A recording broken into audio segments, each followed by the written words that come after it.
ऋषि का ही प्रतिरूप हैं आप।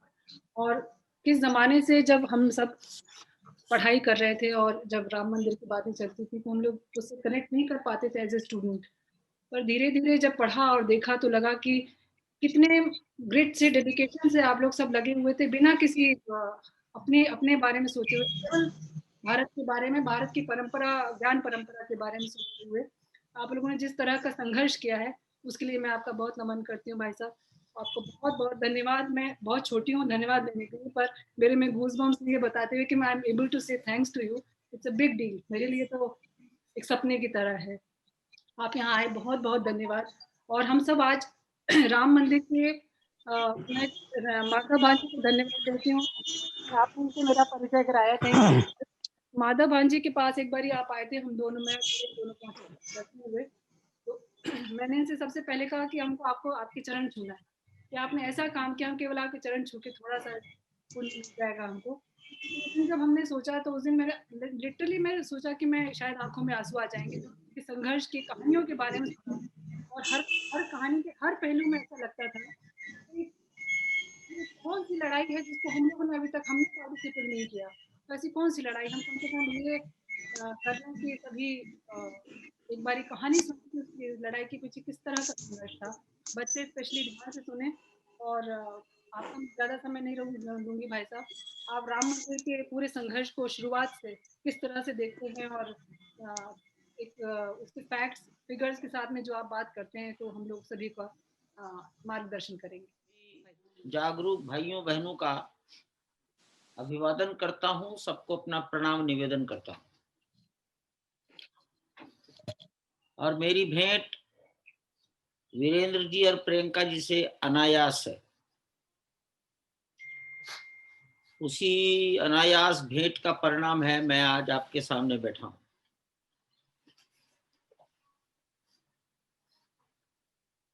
ये विषय, ये इतिहास तो 500 साल का है। 500 में राउंड फिगर बोल रहा हूं, सही गणित किया जाएगा तो 492, 492 ईयर्स। इसलिए बहुत विशाल है, इसके बहुत पहलू हैं।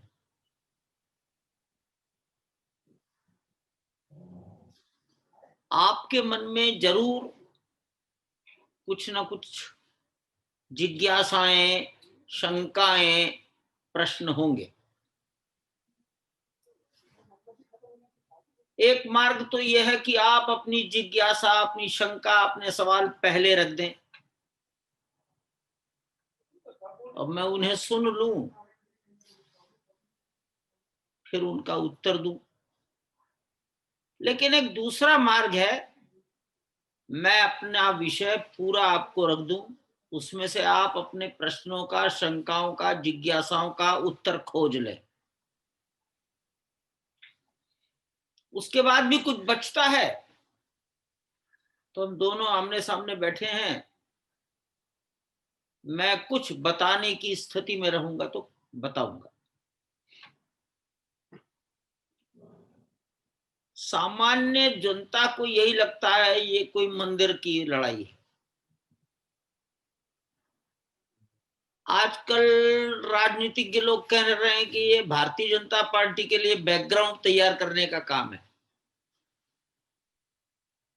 ये बातें हम बहुत दिनों से सुन रहे हैं, इसलिए हम सुनते ही रहते हैं।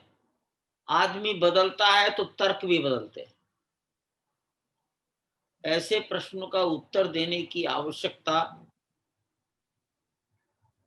कम से कम मुझे तो नहीं है। मैं कहूंगा जब तक आपकी आत्मा को स्वयं समाधान नहीं होता तब तक सवाल खड़े करते रहो। समय आपके प्रश्नों का उत्तर देगा। मनुष्य को आपके प्रश्नों का उत्तर देने की कोई आवश्यकता नहीं है। काल इस सबसे अच्छा उत्तरदाता है।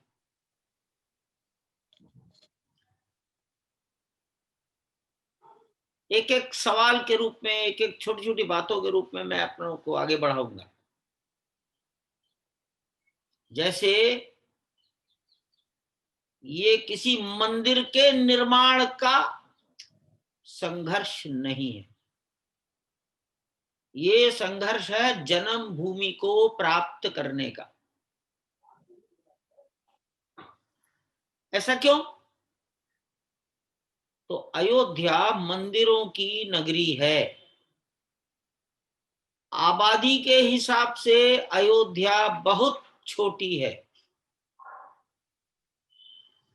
2011 की जनगणना का विचार करें तो शायद 70,000 आबादी की अयोध्या है।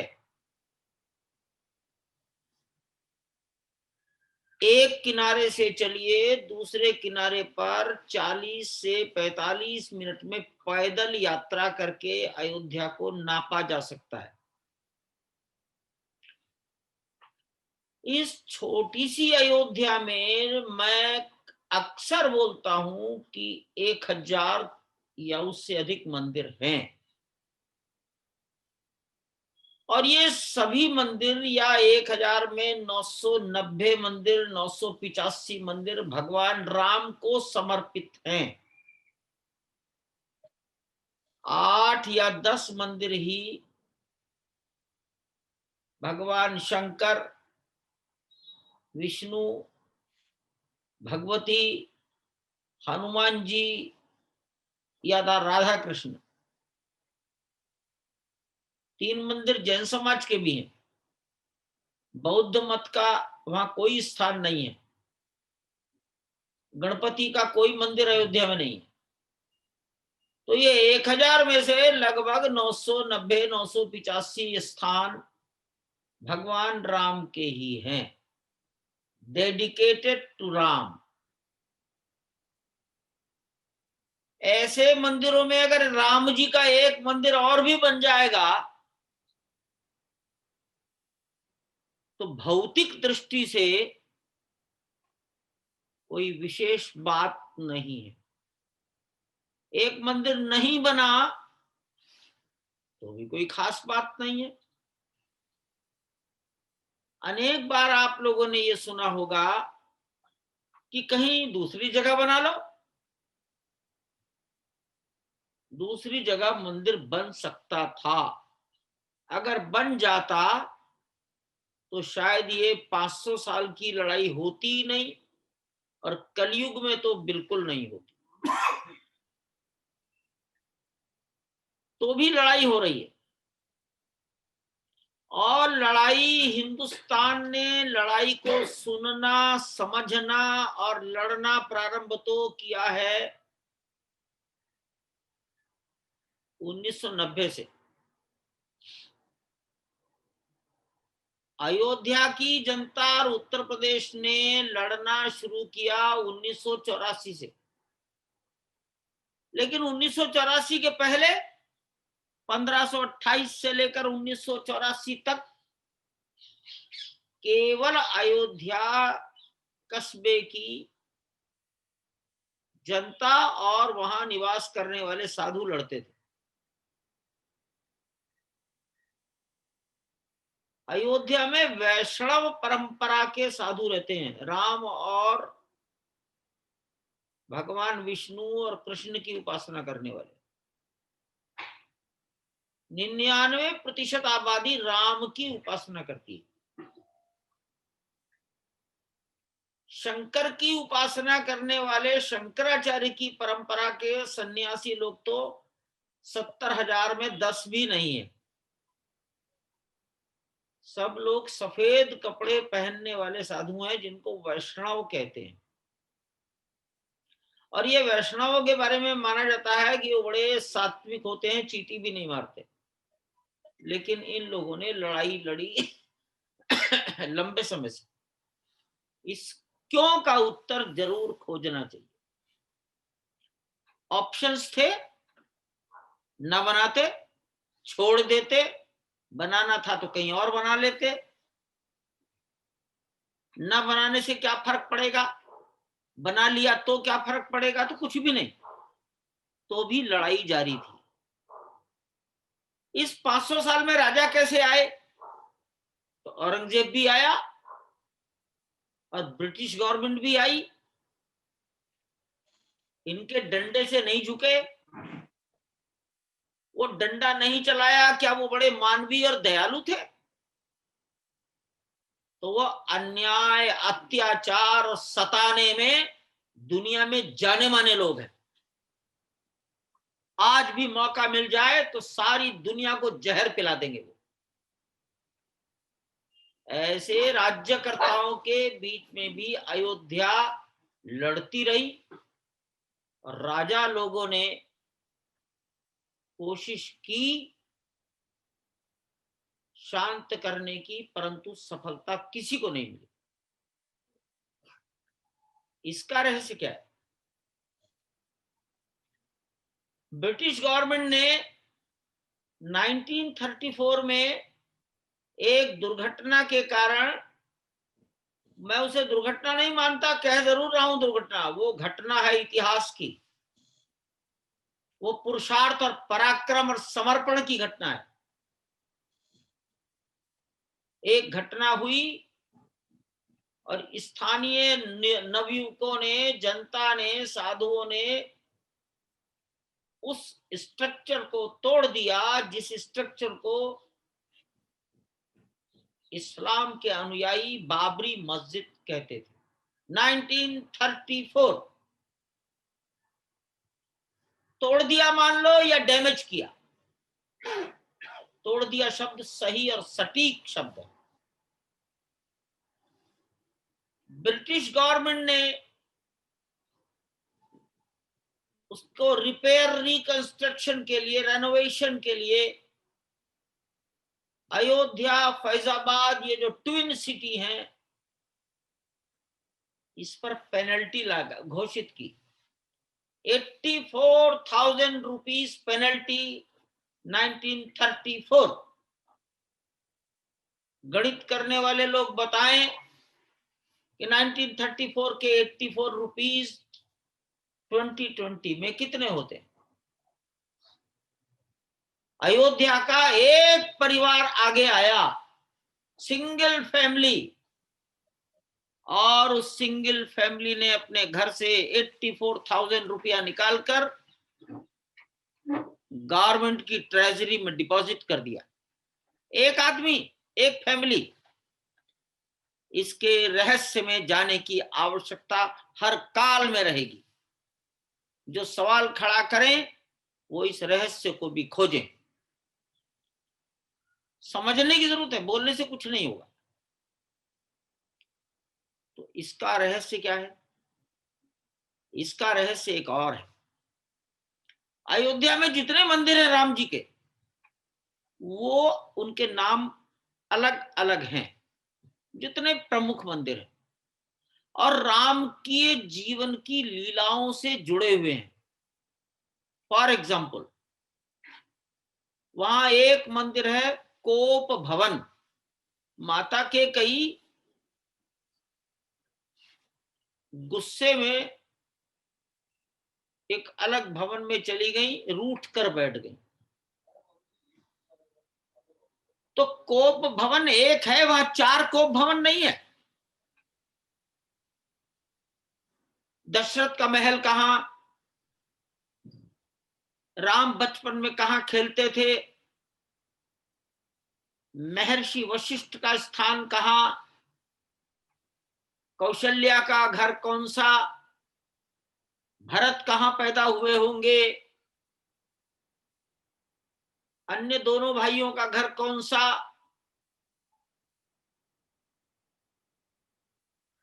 राम जब लंका से लौटकर आए तो विभीषण को कहां रखा, सुग्रीव कहां रहे। सबके नाम पर एक एक स्थान है, एक नाम पर 2 स्थान नहीं है। और ये सारे स्थान एक ही लोकेलिटी में आते हैं। उस लोकेलिटी का नाम है रामकोट। कोट किले को कहते हैं, और उस लोकेलिटी का नाम ही रामकोट है।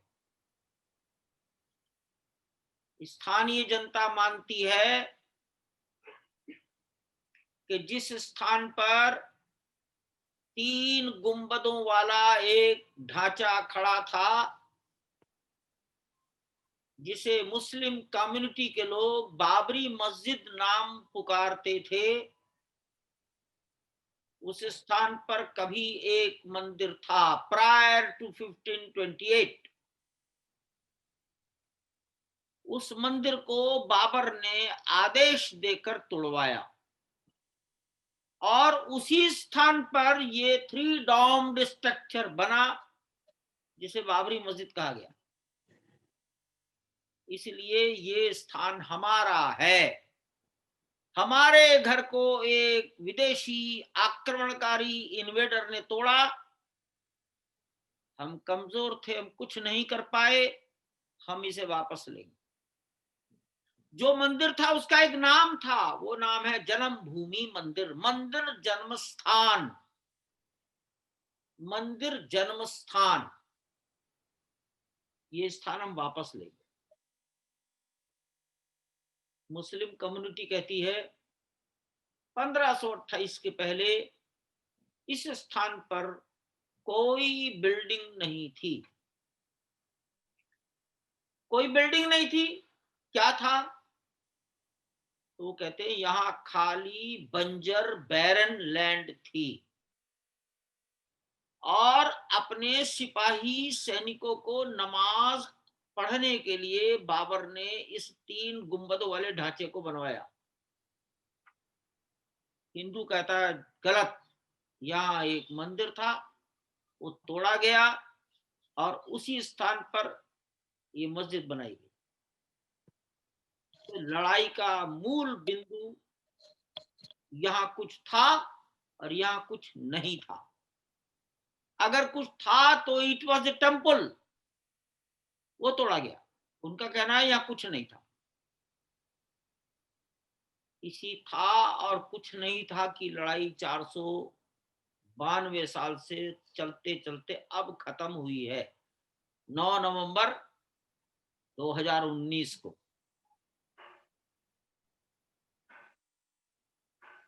लड़ाई के इस केंद्र बिंदु से अगर अब दाएं बाएं हटे तो शंकाओं में उलझ जाएंगे। अगर हमने जन्मभूमि शब्द को छोड़ दिया और केवल राम मंदिर कह दिया तो भी शंका कभी समाप्त नहीं होगी, सवाल चलते ही रहेंगे। जन्मभूमि के बारे में एक विचार और सबको करना चाहिए और पूछना चाहिए कि इस धरती का कोई नागरिक, सामान्यतः तो ज्यादातर लोग जिस घर में पैदा होते हैं उसी घर से उनका शव यात्रा चलती है। आजकल पढ़ाई लिखाई करके बड़े शहरों में जाने लगे, खूब पैसा कमाते हैं तो वहीं बस जाते हैं। 22 साल 23 साल की उम्र में जो लोग अमेरिका इंग्लैंड चले गए अब वहीं रह रहे हैं, लेकिन वो ये नहीं कह सकते कि मेरी जन्मभूमि इंग्लैंड या अमेरिका में है। जब उनसे पूछा जाएगा बर्थ प्लेस क्या है तो उनको उसी कस्बे गांव की वही झोपड़ी बतानी पड़ेगी जहां उनका जन्म हुआ। अर्थात ये जो बर्थ प्लेस है, ये जन्म स्थान है, it is a non transferable entity. आप इसकी अदला बदली नहीं कर सकते, अपने जन्म स्थान की अदला बदली नहीं कर सकते। एक और दृष्टि से सोचिए, इलाहाबाद में पंडित जवाहरलाल नेहरू के लिए डेडिकेटेड एक भवन है, आनंद भवन। कहते हैं नेहरू जी यहां पैदा हुए। आज वो इलाहाबाद की घनी आबादी का हिस्सा है। उसको और सुविधा संपन्न विशाल बड़ा बनाने के लिए क्या शहर के बाहर शिफ्ट किया जा सकता है? स्वामी विवेकानंद, सुभाष चंद्र बोस, महात्मा गांधी के जन्म स्थान दिव्य भव्य बनाने के लिए कोई शिफ्ट कर सकता है? जन्मभूमि परिवर्तित नहीं हो सकती। इसलिए कहीं थोड़ा दाएं थोड़ा बाएं अगर हटकर मंदिर बना लिया जाए तो क्या फर्क पड़ता है? ऐसे तर्कों को या कुतर्कों का उत्तर यही है कि जन्मभूमि की अदला बदली नहीं हो सकती। 400-500 साल की इस लड़ाई में हिंदू कभी विजयी नहीं हुआ, लेकिन हिम्मत कभी नहीं हारी। अरे बहुत दिन लड़ते हो गए, जाने दो, ऐसा कभी नहीं हुआ। और ये सारे संघर्ष, लड़ाइयां इतिहास की किताबों में किसी न किसी रूप में लिखी हुई। एक बहुत बड़ा तर्क ये भी है, क्या यही अयोध्या है? ये अयोध्या तो वहां थी दुनिया के उस छोर पर। ये सब कुतर्क है। इन सारे प्रश्नों का उत्तर अदालत ने खोजा है। तो मैंने लड़ाई का एक पहलू रखा कि समाज कहता था ये हमारे ठाकुर की जन्मभूमि का मंदिर, इसे तोड़ा गया। एक दूसरा एंगल दीजिए। वो दूसरा दृष्टिकोण क्या है? हमारा आप सब घूमते रहते हैं, पिकनिक में जाते हैं, कहीं पर्यटन में जाते हैं, ताला लगा के चले जाए मकान का, पीछे कोई घर का ताला तोड़कर उसमें कब्जा कर ले, रहने लगे, लौट कर आए तो दरवाजे पर लाठी लिए बैठा है। सबको सोचना चाहिए क्या करोगे। सबको अपने हृदय में सोचना चाहिए, हमारे घर खलियान खेत पर कोई लाठी डंडे से कब्जा कर ले और कहे कि तेरे पास तो बहुत सारे मकान है, ये मेरा। ऐसे लोग क्या करेंगे? इनके अंदर दिल में कौन से विचार पैदा होंगे? हिंदुस्तान में कैसे कैसे लड़ाइयां झगड़े होते हैं, अदालत में मुकदमे कैसे चलते हैं, इसका भी अध्ययन होना चाहिए। तुमने अपने घर के छत का पानी मेरे आंगन में गिरा दिया, ये लड़ाई का कारण बनता है। कोई स्वीकार नहीं करता। अवैध कब्जा हम अगर आज स्वीकार नहीं करते तो अयोध्या की जनता भगवान की जन्मभूमि पर एक आक्रमणकारी का अवैध कब्जा भी स्वीकार नहीं करता।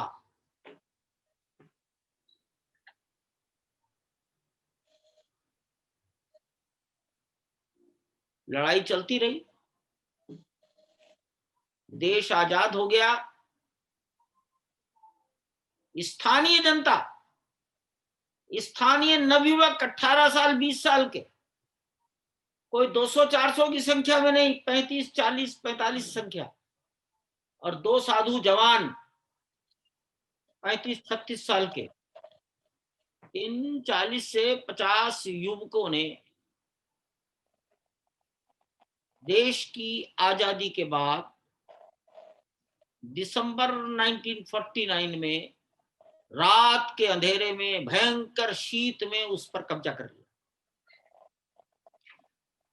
लड़ाई का जो तरीका स्थानीय जनता को जब जैसा उचित लगा, जो उनकी सामर्थ्य में रहा, उन्होंने कर लिया।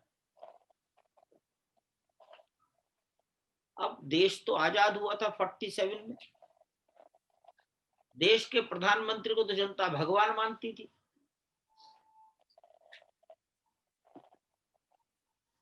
सरकारें चाहती थी कि रात के अंधेरे में जैसे कब्जा किया और कब्जा करके वहां एक छोटे से भगवान की बाल मूर्ति रख दी, ऐसे ही रात के अंधेरे में पुलिस एक्शन किया जाए और मूर्ति हटा दी जाए। उसके प्रयास किए गए,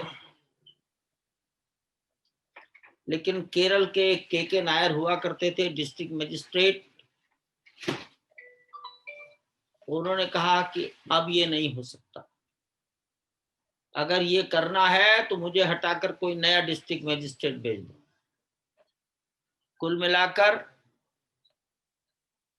उस परिस्थिति में परिवर्तन नहीं कर सका कोई। वही कब्जा 9 नवंबर 2019 को जीता है। आप उसे कह सकते हैं अवैध कब्जा, लेकिन हमारा घर था, हमने वापस कब्जा कर लिया। अवैध कहां है? अवैध कहां है? घर तो हमारा था बेसिकली। इस घटना के बाद स्वतंत्र भारत की कानूनी लड़ाई शुरू हो गई। कानून की एक लड़ाई 1885 में भी हुई थी ब्रिटिश गवर्नमेंट के काल में। उस समय जो न्याय का काम कर रहे थे वो आर्मी के कर्नल थे। उनका नाम चेमियर के रूप में जाना जाता है, कर्नल चेमियर। मेरा उच्चारण भेद हो सकता है, स्पेलिंग मिस्टेक्स हो सकती। कर्नल चेमियर ने साइट विजिट किया है और साइट विजिट करके लिखा है, पहला वाक्य लिखा है, it is very much unfortunate. क्या अनफॉर्चुनेट?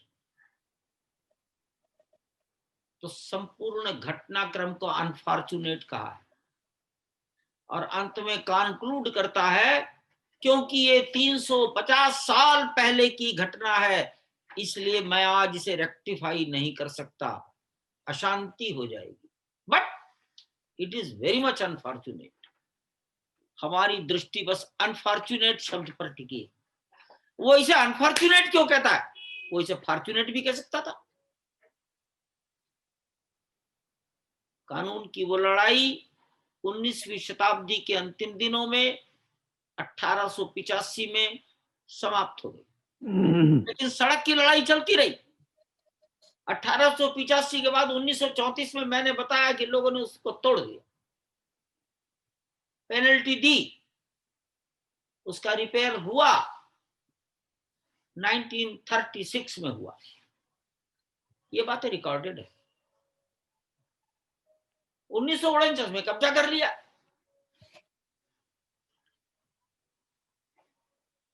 जनता ने इतना भी ध्यान रखा कि रात के अंधेरे में हम जिस ढंग से कब्जा कर रहे हैं, रात के अंधेरे में कोई दूसरी भी घटना हो सकती है। इसलिए रात और दिन 24 घंटे 24 मल्टीप्लाइड बाई 7 और उसको करो फिर मल्टीप्लाइड बाई 4 मल्टीप्लाइड बाई 12, उसकी रक्षा की है कीर्तन करते हुए, सीताराम सीताराम सीताराम सीताराम। रात को लड़के बैठते थे, दिन में साधु और बूढ़े बैठते थे, समय आने पर महिलाएं बैठती थी।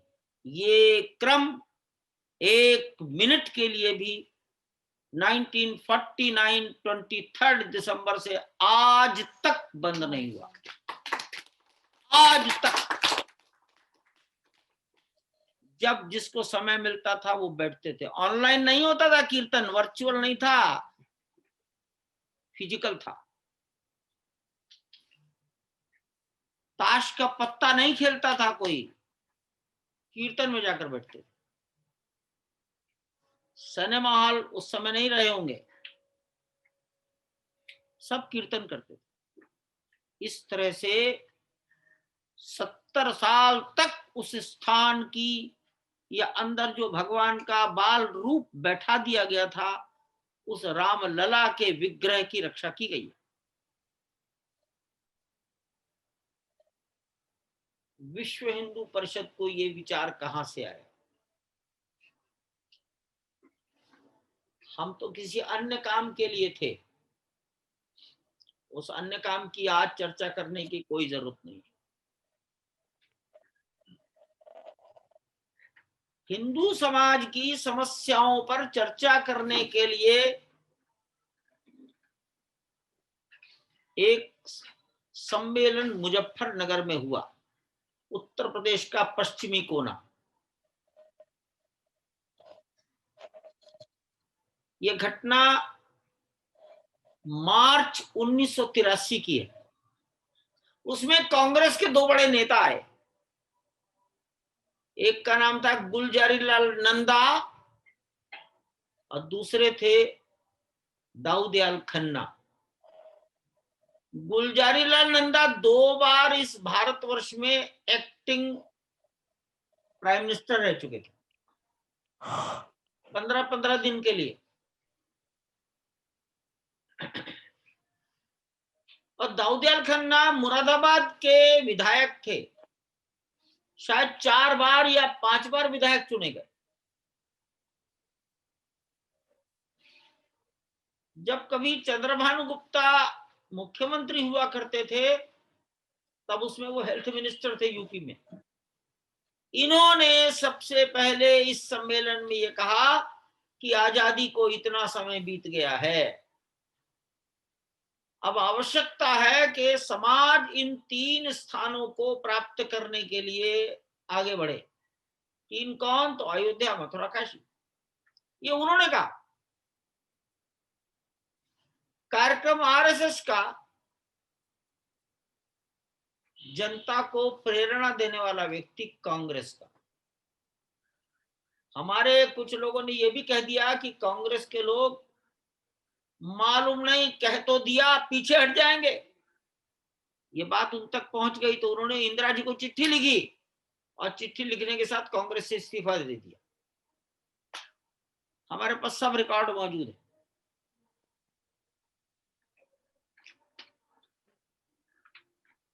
इस्तीफा देने के बाद पूरी तरह से मैदान में आ गए।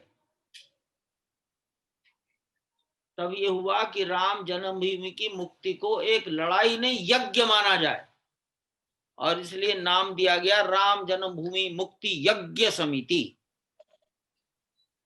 और उसके उनको सेक्रेटरी बनाया गया कांग्रेस के दाऊदयाल खन्ना को। महंत अवैधनाथ जी महाराज कभी आरएसएस में नहीं रहे, वो विधायक और सांसद बना करते थे हिंदू महासभा के नाम पर। उनको इस यज्ञ समिति का अध्यक्ष बनाया गया। अशोक सिंघल ने किसी प्रकार का कोई डिजिग्नेशन पोर्टफोलियो इस समिति में नहीं लिया, और यह समिति कभी रजिस्टर नहीं कराई गई, क्योंकि ये लड़ाई थी, ये मंच था, इसमें लोग जुड़ भी सकते थे, छोड़ भी सकते थे। लड़ाई को शुरुआत कहां से करें? तो उस स्थान पर भगवान का विग्रह स्थापित होने के बाद कलेक्टर ने ताले डलवा दिए थे। मैं इस बात को यहां नहीं करूंगा कि मस्जिदों में ताले नहीं होते, मस्जिदों में दरवाजे भी नहीं होते, तो स्पेशली दरवाजे लगवाए गए, और दरवाजे ऐसे ब्लाइंड लकड़ी के नहीं लगाए गए। जेलों में कैदियों को बंद रखने के लिए लोहे की सलाखों के जैसे दरवाजे होते हैं, ऐसे दरवाजे जिसको ग्रिल कह सकते हो, ऐसे लोहे की सलाखों के आर से पार सब कुछ दिखने वाले दरवाजे लगवाए गए, ताले डाल दिए गए। भगवान ताले में बंद हो गए, 5-7 दिन बंद रहे। तो जनता ने कहा हमारे भगवान को तो भूख लगती है, हम तो इनको स्नान कराते हैं, कपड़े बदलते हैं, आरती भोग करते हैं, रात को इन्हें सुलाते हैं, सवेरे को इन्हें जगाते हैं। कोर्ट ने कहा ये बात तो ठीक है। कलेक्टर ने कहा ताले लगाना जरूरी है। कोर्ट ने कहा ताला भी रहेगा और भगवान का राग भोग आरती पूजा भी चलेगी। इसलिए आधा घंटा सवेरे, आधा घंटा शाम को ताला खुलता था, पुजारी अंदर जाता था, नित्य क्रिया करता था, वापस आकर ताला फिर लगता था। ये क्रिया चलती थी 1949 से लेकर अब तक, 86 तक। सरकार का आदेश भी और समाज की भावनाएं भी, दोनों संतुष्ट। तो हमने सोचा पहले ताला खोलो। ताले बंद क्यों है राम? ताला खोलो कैसे करें? जनता को कैसे बताएं ताला में कैसे बंद है? तो फिर एक 4 पहिया गाड़ी नई खरीद कर उसके चैसिस पर लकड़ी का एक मंदिर बनाकर अंदर भगवान राम का विग्रह रख के बाहर उसमें लोहे का दरवाजा ताला डाल दिए गए, और जनता में घुमाया गया उसको। सीतामढ़ी से उसकी पूजा की गई। सीतामढ़ी माता सीता का जन्म स्थान है बिहार में। बिहार का उत्तरी कोना है, नेपाल से सटा हुआ है।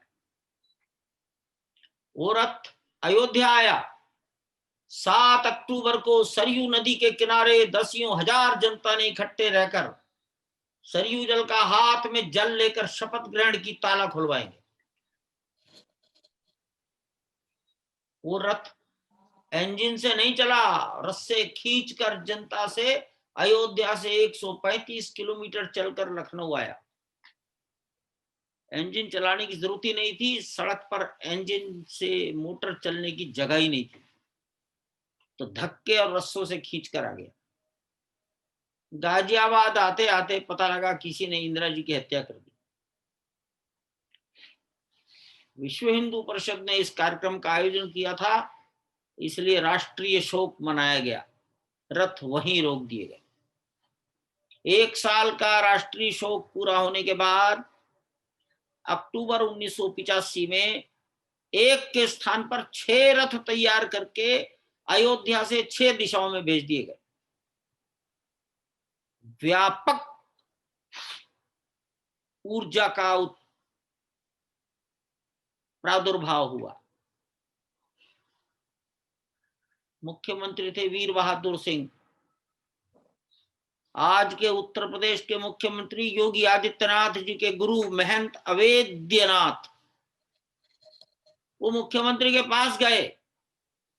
एक उत्तर प्रदेश के पुलिस के डायरेक्टर जनरल हुआ करते थे श्रीश चंद्र दीक्षित, भारतवर्ष के और भारतवर्ष में उत्तर प्रदेश के पहले डीजीपी नियुक्त हुए थे। वो रिटायर हो चुके थे 1 साल पहले, और रिटायर होते ही वो इस मूवमेंट में जुड़ गए। अवैधनाथ जी के साथ वो भी मुख्यमंत्री पर गए कि अगर हम ताले को तोड़ दें तो कौन सी धारा में बंद करोगे, जरा पूछ के बता दो। मुख्यमंत्री ने कहा तुम ना तोड़ियो, तुम तो मेरे गुरु हो, ये तो मैं ही करा दूंगा काम। और मुख्यमंत्री ने ही वो काम पूरा कराया। 1 फरवरी 1986 मिस्टर के.एम. पांडे नाम के जज थे। समस्या खड़ी हुई, ताला खुलने के बाद अयोध्या में लॉ एंड ऑर्डर बिगड़ गया तो कौन संभालेगा। तो फैजाबाद के एसएसपी सीनियर सुपरिंटेंडिंग पुलिस सरदार करमवीर सिंह जी थे, वो आजकल रिटायर होकर लखनऊ में रहते हैं। करमवीर सिंह जी को अदालत में तलब किया गया। सीधा सवाल था जज का, ताला खुलवा दें तो लॉ एंड ऑर्डर संभाल लोगे? करमवीर सिंह भी ठहरे, उन्होंने कहा हुजूर आप दीवारें हटवा दीजिए, हम तो भी शांति व्यवस्था बना लेंगे। और ताला खोलने का आदेश हो गया। इस काम में बच गए शाम के 4। तो अदालत की आदेश का क्रियान्वयन तो तत्काल होना था, तत्काल हो नहीं सकता था, इसलिए तोड़ दिया गया। 4:15 साढ़े 4 बजे ताला गया। तो जो जनता ताले के बाहर से दर्शन करती थी वो अंदर तक जाकर दर्शन करने लगी। बस इतना ही परिवर्तन हुआ इन रथों का। तब ये लगा कि ये तो काम बड़ा आसान है। सब लोगों के हृदय के अंदर ये चुभन थी, एक विदेशी आक्रांता ने हमारे ठाकुर के घर को गिराया। वैचारिक दृष्टि से पॉलिटिकली वो अलग थे, लेकिन अंदर का दर्द कॉमन था। ये काम संपन्न हो गया। अब लगा कि मंदिर बनना आसान है। क्रियाएं आगे बढ़ गई, काम आगे बढ़ गया। सरकार को कहा गया भाई इसे हमें सौंप दो, हम बिना मजदूरों के इसको बनाएंगे, जनता आएगी, परिश्रम करेगी, इसको बना देगी। स्वयं परिश्रम करके, मेहनत करके मंदिर के निर्माण को काम करना, इसी का शब्द है कार सेवा। कार से आकर सेवा करने वालों की कार सेवा नहीं थी वो पैदल चलकर सर के ऊपर गारा ईंटी ढोकर काम करने वालों के लिए थे शब्द कार सेवा। मुख्यमंत्री ने कहा कोई नहीं जाएगा, एक परिंदा यानी पक्षी भी नहीं जा सकता।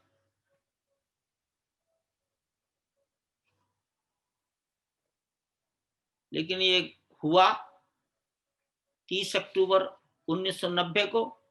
10,000 लोग अंदर घुस गए। अब वो कैसे घुसे, कौन से रास्ते से घुसे, पैदल कैसे घुसे, 7 दरवाजे लांग कर कैसे घुसे, ये अलग अनुसंधान का विषय है। अनुसंधान करने वाले लोग अनुसंधान करें। लेकिन 30 अक्टूबर को लोग घुस गए। परिंदा भी पर नहीं मार सकता।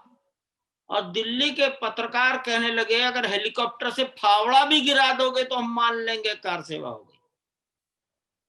ऐसे परिस्थितियों में श्रीश चंद्र दीक्षित, रिटायर्ड डीजीपी और अशोक सिंघल अयोध्या में सकुशल प्रवेश कर गए। कैसे करे, कौन से रास्ते से करे, वहां पुलिस थी कि नहीं थी, ये भी अनुसंधान का विषय।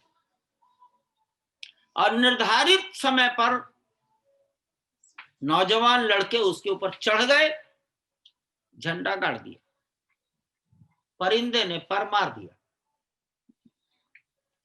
गोली चली, लोग मारे गए, घर से निकाल कर मारे गए। 2 नवंबर 1990।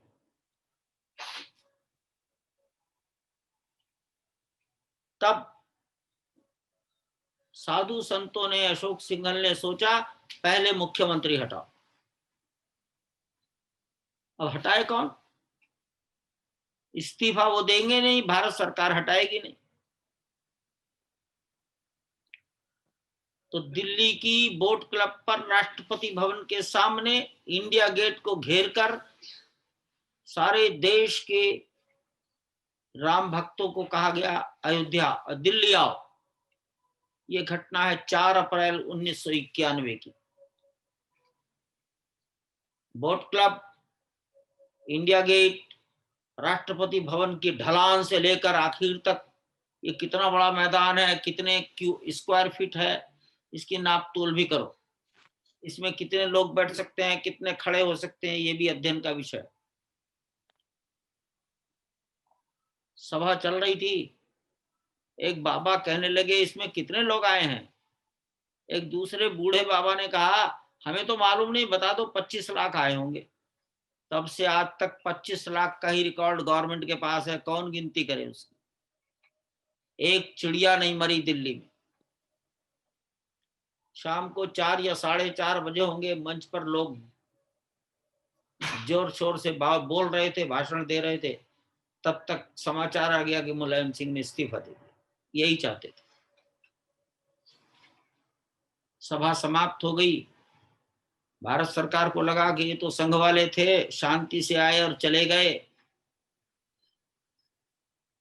अगर किसी और राजनीतिक विचार के देश के किसी और समाज ने सम्मेलन किया तो क्या होगा।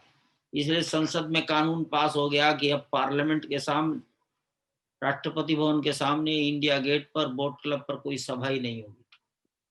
और इसलिए बोट क्लब ने अपनी अंतिम जीवन की अंतिम सभा देखी है 4 अप्रैल 1991। नए चुनाव हो गए। मुलायम सिंह चुनाव हार गए। कल्याण सिंह मुख्यमंत्री बन गए। उन्होंने घोषणा कर दी अब गोली नहीं चलेगी, मैं रहूंगा कि नहीं रहूंगा, गोली नहीं चलेगी। और इधर विश्व हिंदू परिषद ने घोषणा कर दी दोबारा आएंगे। नरसिम्हा राव प्रधानमंत्री थे, उन्होंने तमाम घेराबंदी कर ली, लेकिन गोली नहीं चलवाई उन्होंने। वहां कोई कहता 3 लाख आदमी आया, कोई 2 लाख आया, हमको नहीं मालूम कितना आया, लेकिन अयोध्या में कोई जगह नहीं थी।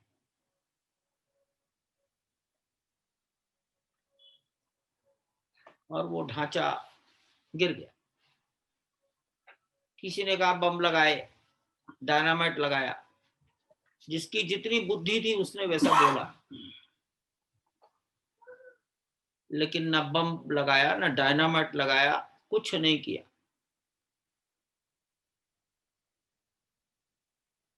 केवल घूसों से और धक्कों से वो ढांचा गिर गया।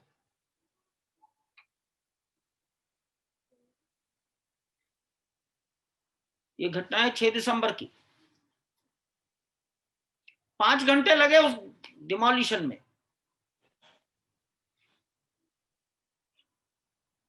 उत्तर प्रदेश की सारी पुलिस पास पड़ोस की बिल्डिंगों के ऊपर छतों पर खड़ी देख रही थी सब। तो देखती थोड़ी, उन्होंने वीडियो रिकॉर्डिंग भी कराई होगी।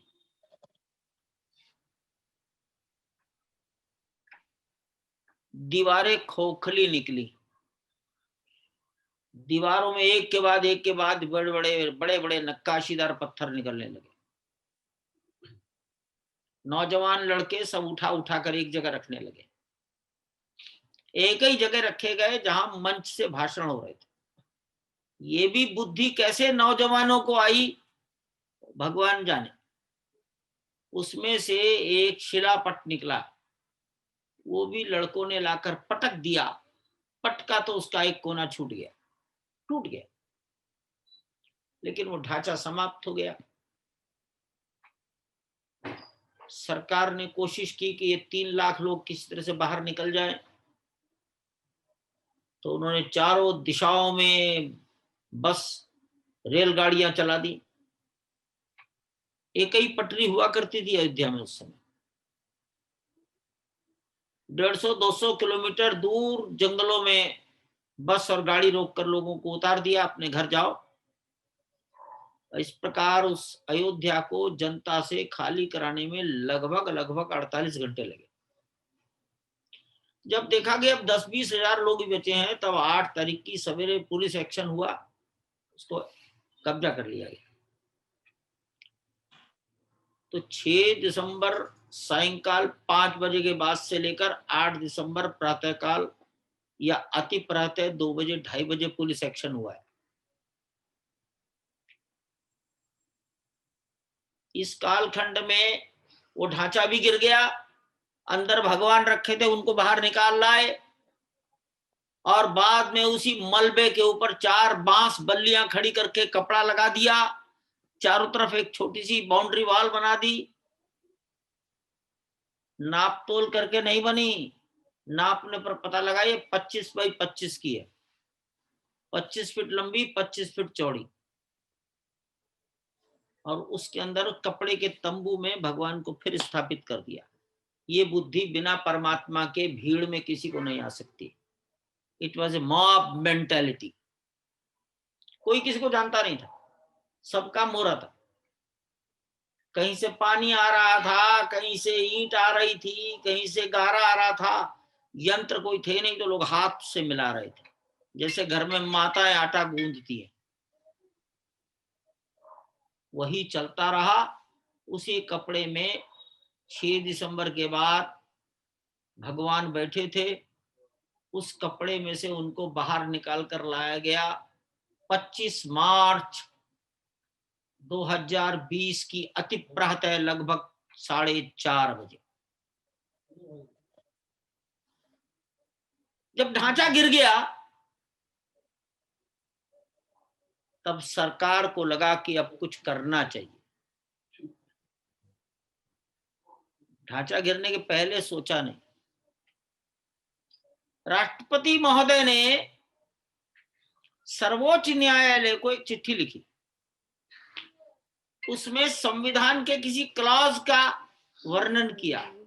क्लॉज है 143, और सुप्रीम कोर्ट को कहा कि कृपया आप हमें ये बताइए, हमें ये परामर्श दीजिए कि इस स्थान पर जहां ये 3 गुंबद वाले ढांचा खड़ा था, वहां 1528 के पहले कोई भवन था या नहीं था। यही तो लड़ाई चली है यार, 500 साल से।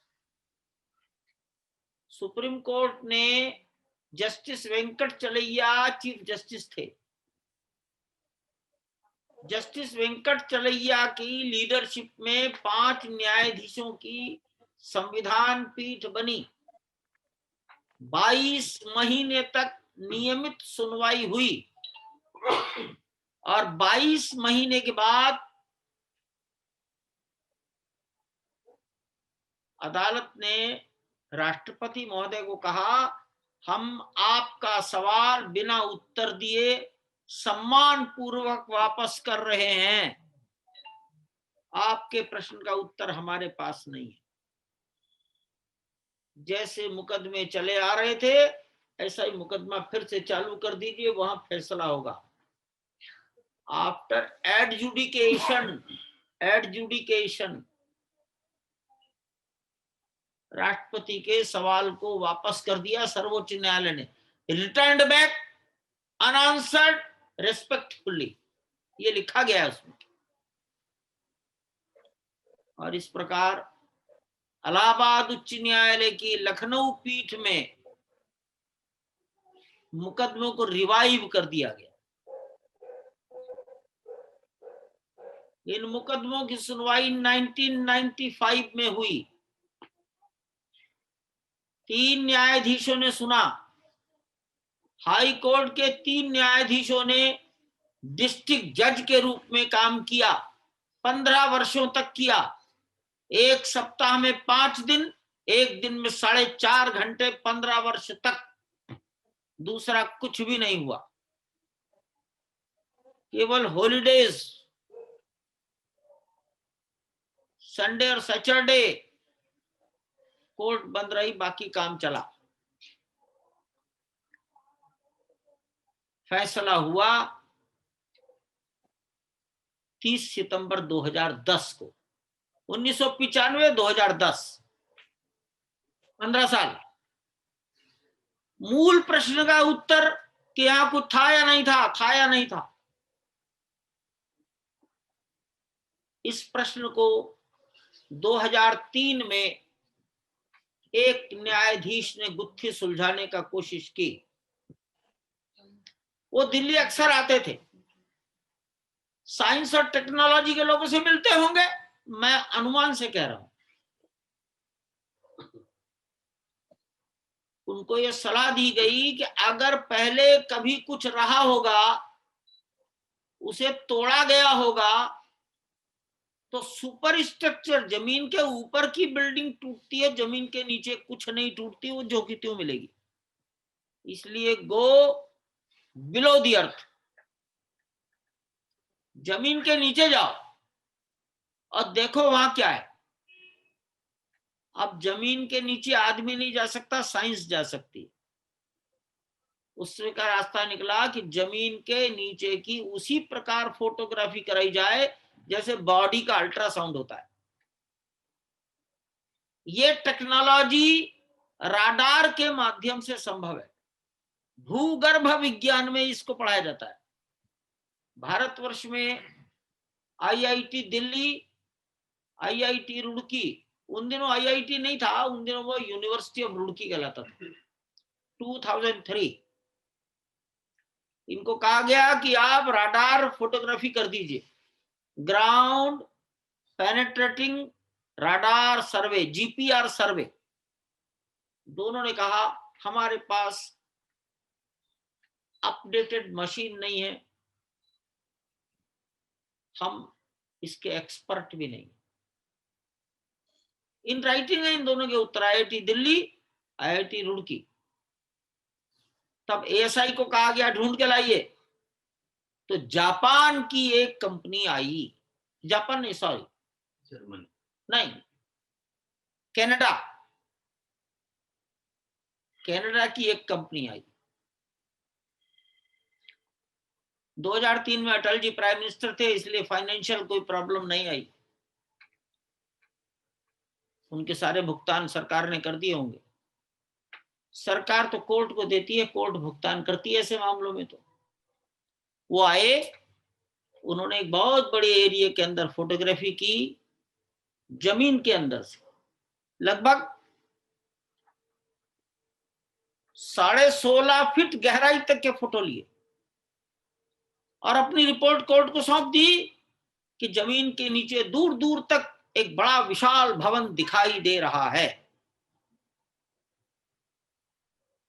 Huge structure extending over a large area, ऐसा लैंग्वेज लिख दी। अब अगर ह्यूज स्ट्रक्चर जमीन के नीचे है तो अभी तो फोटो में दिख रहा है, फोटो हम पढ़ नहीं सकते, उसके लिए फिर किसी डॉक्टर के पास जाना पड़ेगा। तो इसलिए एएसआई को कहा गया इस मट्टी को हटाकर जमीन के स्ट्रक्चर को ऊपर लाओ, और एएसआई ने 6 महीने वहां काम किया। क्या क्या निकला, किस जगह निकला, कितनी गहराई पर निकला, एक लंबी चौड़ी रिपोर्ट तैयार हुई। वो 2 वॉल्यूम में है। एक वॉल्यूम में फोटोज हैं, दूसरे वॉल्यूम में उनका एक्सप्लेनेशन है, टेक्स्ट है। उन्होंने भी अपनी रिपोर्ट अपने कंक्लूजन के साथ हाई कोर्ट को सौंप दी। कंक्लूजन का अंतिम लाइन लिख दिया कि यहां पर एक उत्तर भारतीय शैली का मंदिर जरूर था। सब शोर मच गया, तुम्हें क्या अधिकार था लिखने का मंदिर? वो तो लिख चुके थे, वो तो लिख चुके थे। जो कुछ उन्हें मिला उसके निष्कर्ष निकालकर उन्होंने लिख दिया।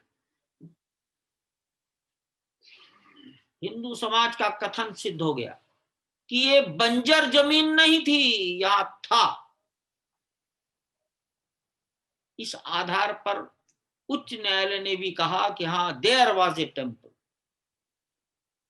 ये अदालतों में बात चली है कि नीचे जो भवन है ये घुड़साल थी, it may be a cow shade, it may be a cow shade, गौशाला। ये कोई लोकेलिटी, कोई मोहल्ला हो सकता है, ये किसी का महल हो सकता है।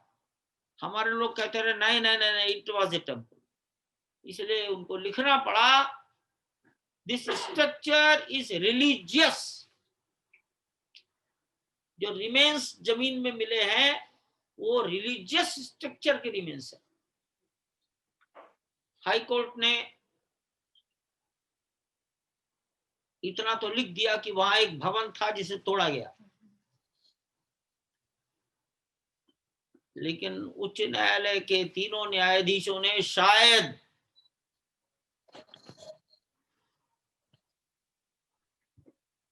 शांति बनाए रखने के लिए कह दिया इस भूमि का 3 टुकड़ों में विभाजन कर दो और एक टुकड़ा मुस्लिमों को भी दे दो।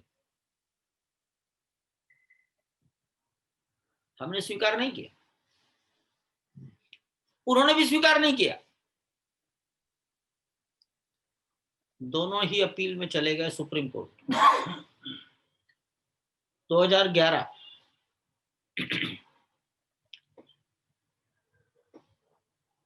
सुप्रीम कोर्ट में सब जानते थे बड़ा नाजुक विषय है, हैंडल विद केयर है। इसलिए 11, 12, 13, 14 चला गया, 15, 16, 17 भी ऐसे ही निकल गया। हर 2 महीने 3 महीने के बाद जजेस रिक्वेस्ट करते थे अर्ली हियरिंग के लिए। मैं अच्छी तरह से जानता हूं, एक जज ने लिख दिया था ये जितना वॉल्यूमेटिक, जितना दस्तावेज इसमें है, मैं अपनी जिंदगी में भी इसको नहीं पढ़ सकता। नाम बताना ठीक नहीं है, वो सुप्रीम कोर्ट के मुख्य न्यायाधीश रह चुके हैं। दूसरे जज आए, उन्होंने कहा मैं अपनी आंखों के सामने इसे शुरू करा दूंगा। बस वो शुरू कराए, रिटायर हो गए। तीसरे जज आए, थोड़ा 2-4 कदम आगे बढ़े,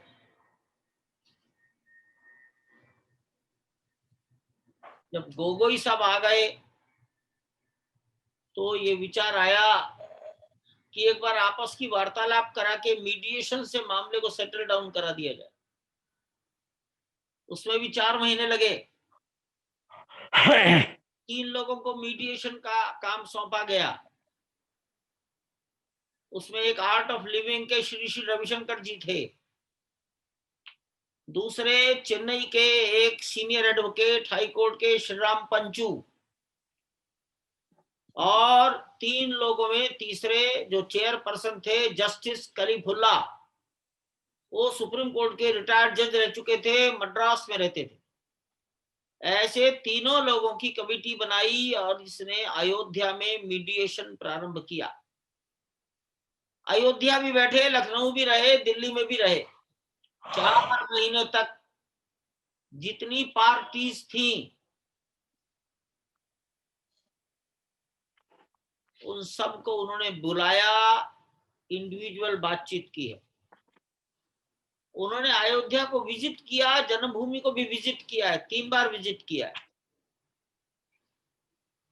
मार्च 2019 से ये मीडिएशन का प्रोसेस शुरू हुआ, लेकिन जुलाई 31 को या 1 अगस्त को, 31 और 1 अगस्त में कोई फर्क नहीं पड़ता, एक रात का अंतर है, मीडिएशन कमेटी ने सुप्रीम कोर्ट को अपना रिजल्ट दे दिया और उसमें शायद ये लिख दिया कि मीडिएशन इज नॉट पॉसिबल। और इसलिए 2 अगस्त को कोर्ट ने घोषणा कर दी कि 6 अगस्त से हम सुनवाई करेंगे। 6 अगस्त को 5 न्यायाधीशों की बेंच फिर बन गई, जस्टिस गोगोई की लीडरशिप में। उन्होंने कहा कि हम डे टू डे सुनेंगे, जरूरत पड़ी तो संडे को भी सुनेंगे, सैटरडे भी सुनेंगे, आवश्यकता पड़ी तो और 1 घंटे फालतू सुना करेंगे, 4 बजे के बजाय 5 बजे तक सुनेंगे। उन्होंने 40 दिन में लगभग 170 घंटे सुनवाई की है। एक एक मिनट जोड़ लीजिए टाइम के साथ, 170 घंटे 5 न्यायाधीशों ने काम किया है। अच्छी बात यह है, दोनों पक्षों के बड़े से बड़े वकील, श्रीमान राजीव धवन जी और इधर पाराशरण जी जैसे लोग 170 घंटे तक कोर्ट से हटे नहीं। सामान्यतया वकील अपना पक्ष रख के कोर्ट छोड़कर चले जाते हैं, लेकिन 70 घंटे तक सभी वकीलों ने एक दूसरे के पक्षों को, आर्गुमेंट्स को सुना। 9 नवंबर को फैसला हो गया, यूनानिमस हुआ है। हाई कोर्ट की जो थोड़ी सी त्रुटि थी उसको उन्होंने रेक्टिफाई कर दिया। जो क्षेत्र का पार्टीशन, ट्राइफर्केशन हुआ था, वो ट्राइफर्केशन खत्म हो गया। उन्होंने भी सोचा शांति बनाए रखो, इसलिए मुस्लिम समाज को अलग कोई जमीन दे दो, 5 एकड़ दे दो। गवर्नमेंट ने दे दी। मुस्लिम सोसाइटी में भी विचार आ गया कि 500 साल से लड़ रहे हैं, अब इसका अंत होना ही चाहिए। और उच्च न्यायालय और सर्वोच्च न्यायालय के बाद अब कोई अदालत इस धरती पर नहीं है। और इस प्रकार 492 साल का संघर्ष, स्वतंत्र भारत में 70 साल की कानूनी लड़ाई, इसको फुल स्टॉप लगा 9 नवंबर 2019 को। कोर्ट ने गवर्नमेंट ऑफ इंडिया को कहा, पुराने किसी ट्रस्ट को जमीन मत दीजिए, स्कीम ऑफ एडमिनिस्ट्रेशन आप खुद बनाइए। हम इसके लिए पहले से तैयार थे। सरकार ने भी एक स्कीम ऑफ एडमिनिस्ट्रेशन यानी एक ट्रस्ट बना दिया 5 फरवरी 2020 को। लेकिन वो ट्रस्ट ऑटोनोमस है, वो गवर्नमेंट का ट्रस्ट नहीं है, framed by the home ministry है, गवर्नमेंट के अधिकार उसमें नहीं है। उस ट्रस्ट ने अपना काम करना शुरू कर दिया।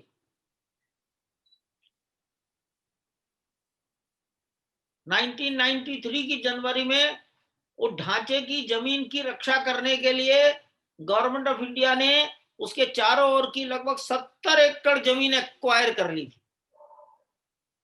जमीन विवाद की छोटी सी है, 14,000 स्क्वायर फीट एक्विजिशन हो गया, उसके चारों ओर 70 एकड़। सुप्रीम कोर्ट ने सारी 70 एकड़ जमीन ट्रस्ट को सौंप देने की बात कह दी। तो एक लैपटॉप के बराबर जमीन थी, कब्जा हो गया पूरे बसंत कुंज, पूरा बसंत कुंज मिल गया।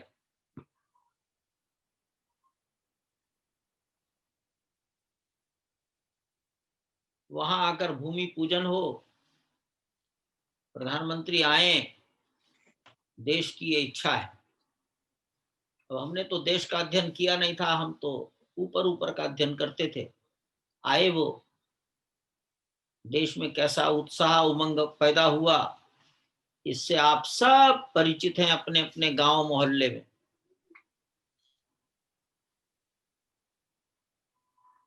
अब मंदिर के बनने की प्रक्रिया, तो पहले तो नींव बनेगी। तो नींव कैसी हो, इसकी एक ड्राइंग तैयार की central building research institute CBRI Roorkee ने। उस ड्राइंग में 1200 पाइल्स, खंबे जमीन के अंदर डालने थे। उसके ऊपर एक मोटी चट्टान बिछाई जानी थी। हमको भी लगा बहुत अच्छी है, हम तो लेमैन, नॉन टेक्निकल लोग। लेकिन इन वैज्ञानिकों ने अपनी ड्राइंग के लिए पहले ट्रायल किया। उसको कहा गया है टेस्ट पाइलिंग। हम पाइलिंग कर रहे हैं टेस्टिंग करने के लिए। टेस्ट पाइल के रिजल्ट्स जैसे वो सोचते थे वैज्ञानिक लोग, वैसे नहीं निकले। कुछ कह भी नहीं सकते। आपस में मंथन शुरू हो गया। हमने तय कर लिया था लार्सन टुब्रो इस देश की एक अच्छी कंपनी है, वो बनाए। लार्सन टुब्रो के अधिकारियों ने स्वीकार कर लिया। इतने बड़े प्रोजेक्ट में एक कंसल्टेंट रखा जाता है, उसको कहते हैं प्रोजेक्ट मैनेजमेंट कंसल्टेंट। हमने उसके रूप में टाटा इंजीनियर्स को तय किया। उन्होंने भी अपना वर्किंग शुरू कर दिया। लेकिन नींव कैसी हो, इस पर विचारों में अंतर बना। कई प्रारूप सामने आए, 3 ऑप्शंस निकले। और अधिक लोगों से पूछ लिया जाए तो IIT Delhi, IIT Guwahati, IIT Madras, IIT Bombay, national institute of technology Surat, CBRI Roorkee पहले से था, टाटा, लार्सन टुब्रो, इनके प्रोफेसर्स, साइंटिस्ट, इंजीनियर्स, इन्होंने आपस में मिल बैठकर चर्चाएं की।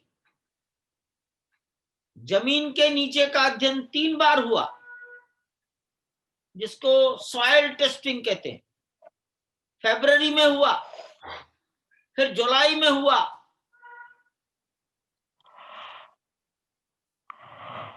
इन दोनों टेस्टिंग को कंफर्म करने के लिए दिसंबर के अंतिम सप्ताह में भारत सरकार की हैदराबाद में एक संस्था है NGRI, नेशनल जियो रिसर्च इंस्टीट्यूट, उसके वैज्ञानिक और टेक्नीशियन आए। 14 लोग आए, 8 दिन उस स्थान पर रहे, 27 दिसंबर से लेकर 6 जनवरी तक। 7 जनवरी को उन्होंने अयोध्या छोड़ी। 14 जनवरी को उन्होंने अपनी रिपोर्ट प्रस्तुत कर दी। जमीन की नेचर ऐसी है। इस नेचर में मजबूत, टिकाऊ, शक्तिशाली नींव का ड्राइंग कैसा हो, उसके लिए क्या करना। ये जो 8-9 संस्थाएं थी, इन्होंने पहले एक ऑप्शन को छोड़ दिया। 1200 पाइलिंग का ऑप्शन उन्होंने छोड़ दिया, छोड़ो इसको। शेष 2 ऑप्शन और बचे, सबने मान लिया है। उस संपूर्ण एरिया की मलबे को, डेब्रिस को, फिलिंग को हटा दिया जाए और लगभग बहुत बड़े एरिया में कम से कम 12 मीटर गहराई तक का सारा डेब्रिश हटा दो। प्रैक्टिकली सब लोग इस पर सहमत हैं।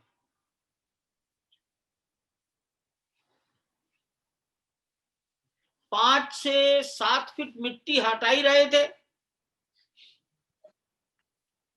अब ज्यादा हटानी है, कोई खास बात नहीं, लेकिन सब प्रकार के संदेह शंकाओं का निराकरण हो जाएगा।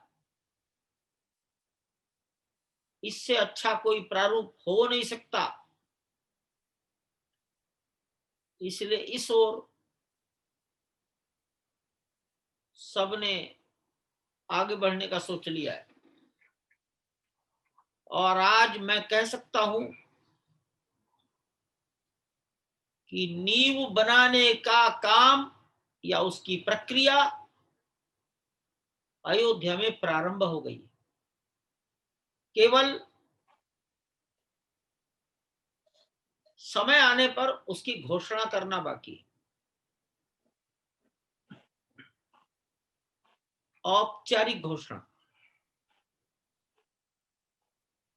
ये मंदिर पत्थरों का है, इसमें आरसीसी प्लेन कंक्रीट का कोई काम नहीं, प्री फैब्रिकेटेड कुछ नहीं है, नट बोल्ट पर कुछ खड़ा नहीं होगा। मंदिर लगभग 361 फीट लंबाई है, ईस्ट वेस्ट डायरेक्शन। 235 फीट चौड़ाई है, north south direction. Ground level से 161 फीट उसका शिखर की ऊंचाई है। Ground floor, first floor, second floor, हर एक फ्लोर लगभग 20 फीट ऊंचा है।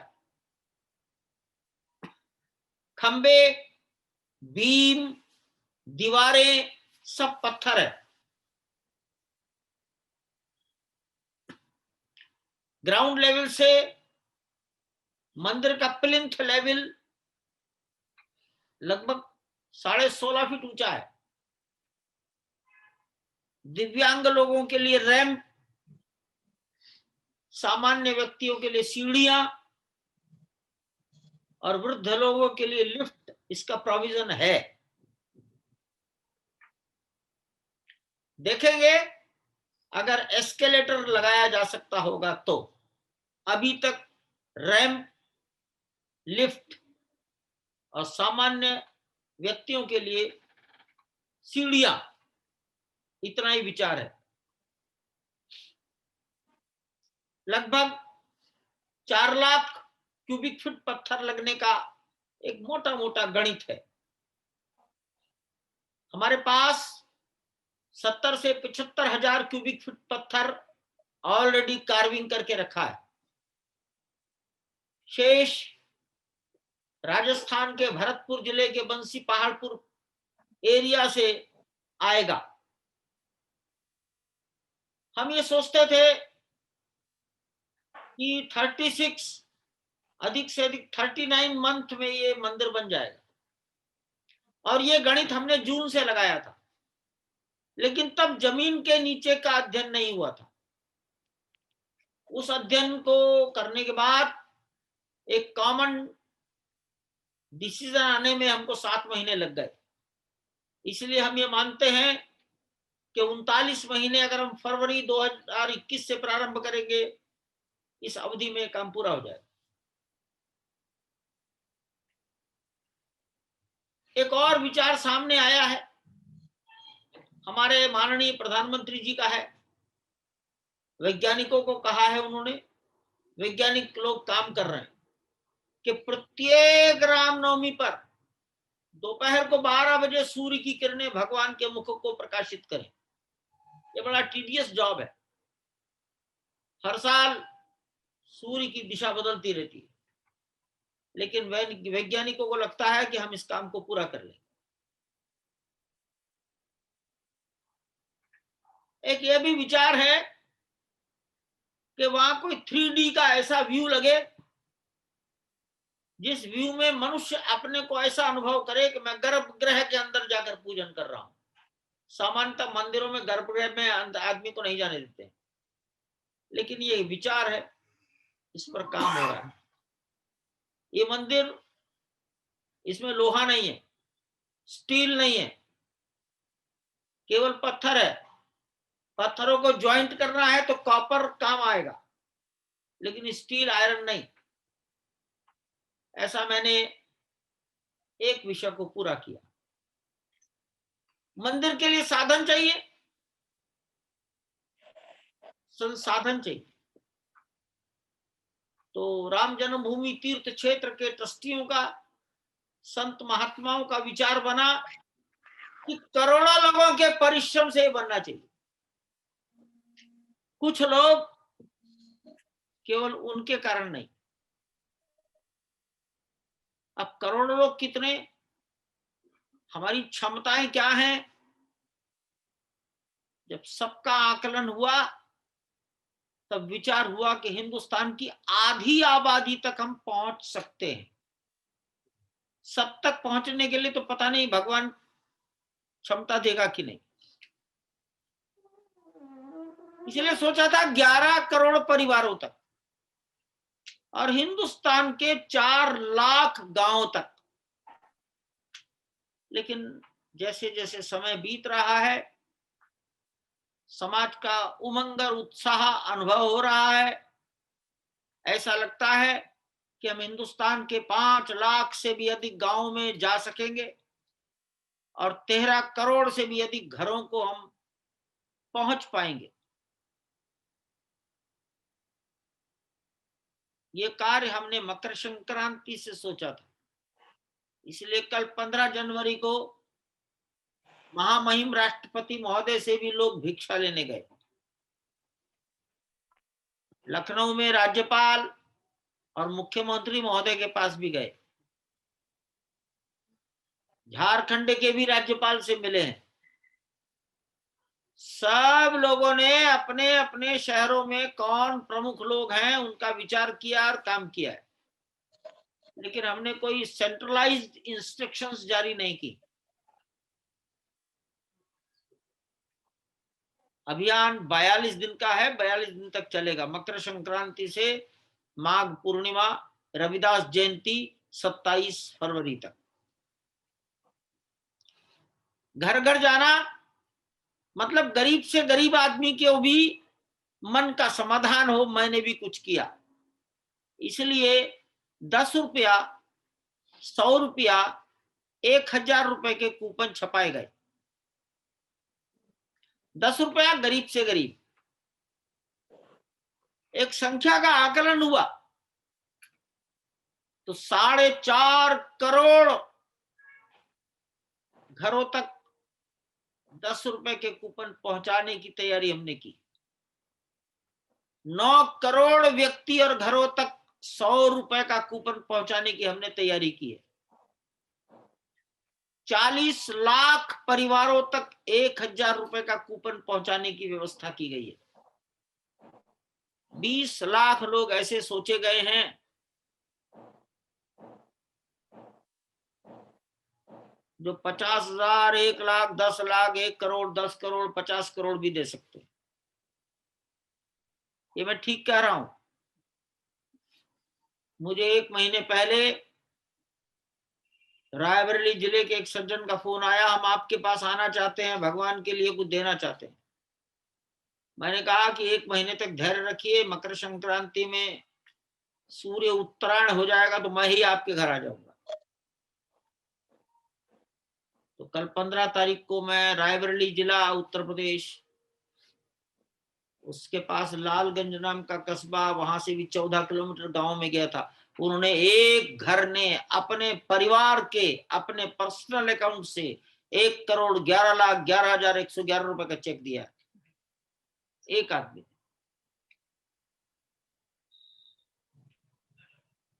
हमको तो यही समझ में नहीं आ रहा कितने लोग 1-1 करोड़ 10 करोड़ देंगे। मैं ऐसे 2 लोगों से मिला हूं कम से कम, जिन्होंने कहा कि हम कम से कम 15-15 करोड़ रुपया देंगे।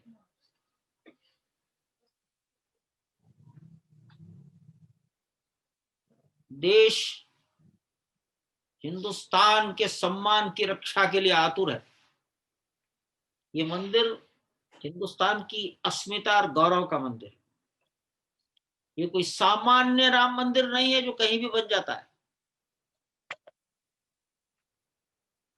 ये हिंदुस्तान के अपमान का परिमार्जन है, जो अपमान 1528 में कभी हुआ।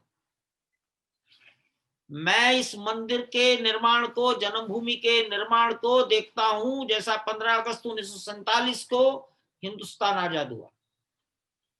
वो पॉलिटिकल इंडिपेंडेंस था। ये हिंदुस्तान की कल्चरल इंडिपेंडेंस की ओर कदम बढ़ा है।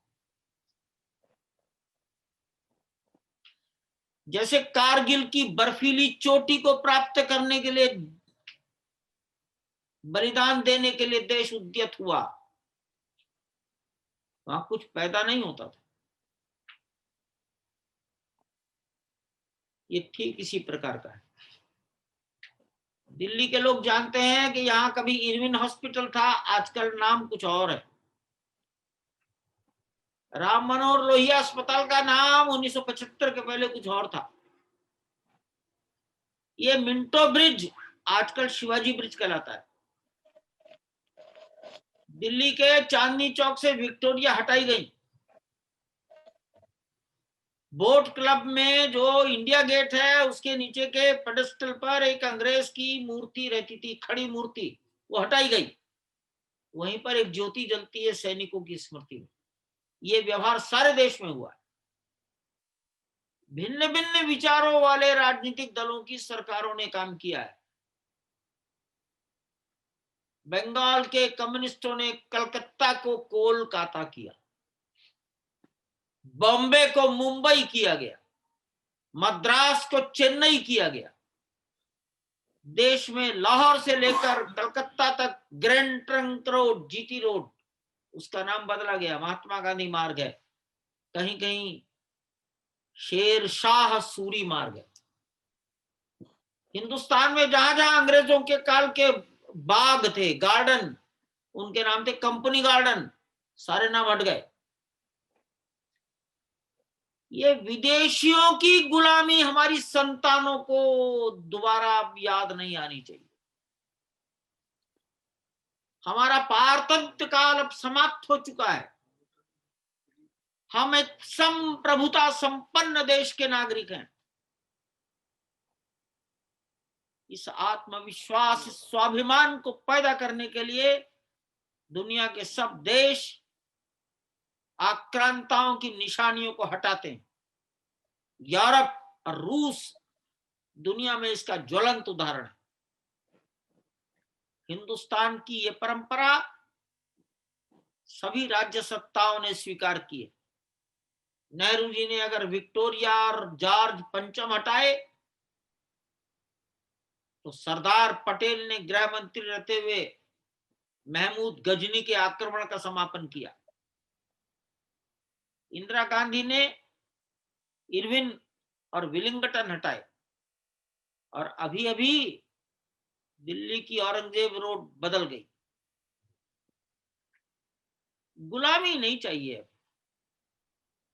जिस सोसाइटी का जहां लगाव रहा उसने वहीं परिवर्तन किया। अयोध्या की जनता का लगाव 500 साल से राम जन्मभूमि के लिए था। उसके लिए कष्ट सहे, बलिदान दिए, सरकारें गईं, अंततः लक्ष्य प्राप्त हो गया।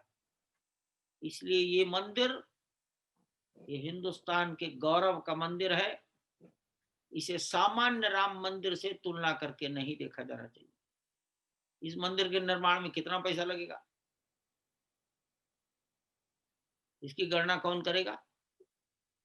घर बन रहा है भगवान का, गणना हम करें? हम ऐसी गलती क्यों करेंगे? पता नहीं ठाकुर जी को कैसा पत्थर चाहिए, किस खदान का चाहिए, हो सकता है आकाश में से कहीं लाना पड़े। तो मनुष्य की बुद्धि के बाहर है अनंत का काम करना। हमने कोई गणित नहीं लगाया, कोई बजट भगवान के मंदिर का नहीं बनाया। आपको भी इस बजट के भ्रम मोहजाल में नहीं फंसना। आपको तो इस देश में गिलहरी बनना है। राम जी के जीवन में गिलहरी का प्रसंग है, वो केवल बालू लाकर समुद्र में डालती थी। बड़े बड़े बानर पत्थर डालते थे, ये बालू डालती थी। भगवान ने उसको भी आशीर्वाद दिया। हिंदुस्तान का हर बच्चा, हर परिवार कहे मेरा भी योगदान है। इसलिए ये डोनेशन नहीं है, it is offering, it is contribution. और कंट्रीब्यूशन भी कैसा? Voluntary contribution. इसलिए हमने कहा कि हम मांगने नहीं जा रहे, हम भिक्षा लेने जा रहे हैं। जो देंगे वो सम्मान से लेंगे। 1 रुपया मिलेगा वो भी लेंगे, 10 रुपया मिलेगा वो भी लेंगे। और इसके आगे चाहे जितने जीरो लगा दो, जीरो की तो कीमत दुनिया में है ही नहीं। बाएं हाथ को 1000 जीरो लगा दो, बेकार है वो। तो अंक भी तय नहीं किया, लक्ष्य भी तय नहीं किया, एक ही बात तय की है कि कोई घर छूटना नहीं चाहिए। इसके लिए कितने लोग लगेंगे, इसकी भी गणना हम नहीं कर सकते। तो सब श्रोताओं को एक निवेदन कर सकता हूं, आप स्वयं अपनी भूमिका तय करो। तुम्हारा प्रभाव क्षेत्र कौन सा, आपका फ्रेंड सर्किल कहां है, किस मोहल्ले में रहते हो, किस कॉलेज में पढ़ते हो, किस दफ्तर में काम करते हो, वहां कितने लोग हैं, सबसे इकट्ठा करो। और आपको कहूंगा गला पकड़ के इकट्ठा करो। उसको कहो 1 महीने तक फिल्म देखने नहीं जाना, चांदनी चौक की चाट पकौड़ी नहीं खाना, अपने विवाह की 25वीं वर्षगांठ इस साल नहीं मनाना, वो सारा पैसा भगवान को दो। जन्मदिन अगले साल, इस जन्मदिन का पैसा ठाकुर के नाम, ठाकुर के नाम। 3 बैंकों में पैसा जमा होगा, state bank of India, Punjab bank, bank of Baroda. सबके अकाउंट नंबर अखबार में विज्ञापित किए गए। किसी को ना मिले तो यहाँ कोटेश्वर जी बैठे हैं, ये दे देंगे।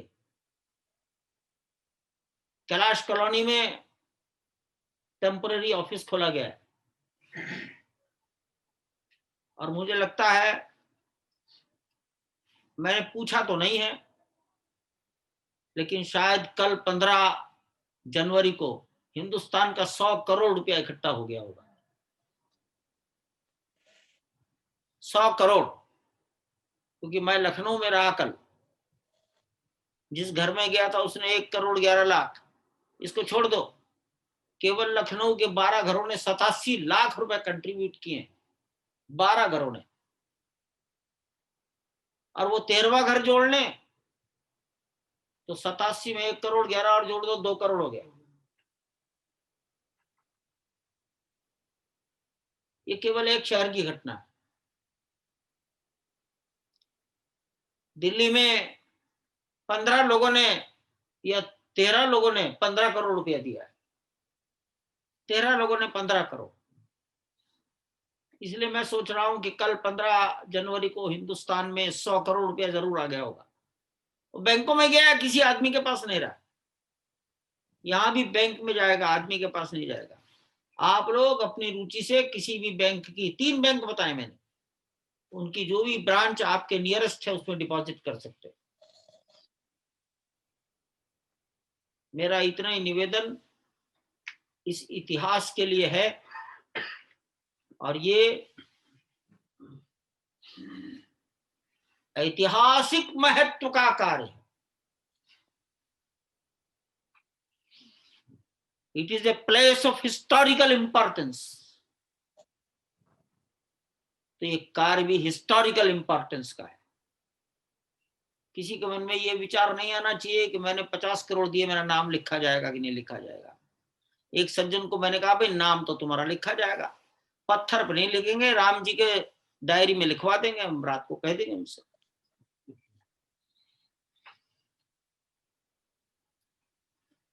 किसी नाम की आकांक्षा मत रखना।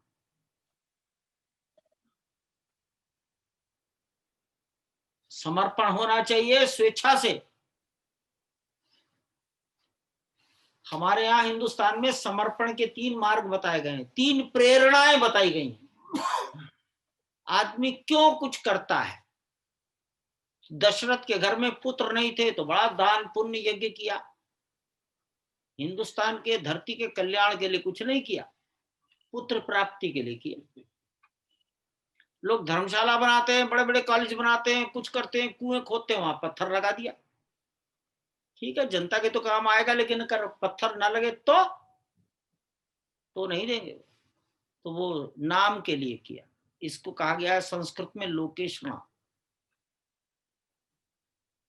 कुछ लोग कहते हैं मैं पैसा कमाने जा रहा हूं, मुझे फायदा हो जाए, भगवान मेरी सहायता करे, इसके लिए दान पुण्य हवन यज्ञ करते हैं। इसको कहा गया है वित्तेषणा।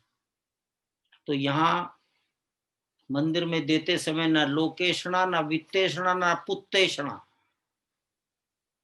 लेकिन हाँ, हिंदुस्तान का इतिहास बदलने में हमारा भी योगदान है। इस दृष्टि से ये अभियान लिया जा रहा है, आप भी इसमें करिए। अब इसके बाद किसी के मन में शंका हो, ऐसी शंका रखना जो मुझे भी समझ में आए, अन्यथा मैं कह दूंगा भाई तेरे प्रश्न का मेरे को कोई उत्तर नहीं। धन्यवाद।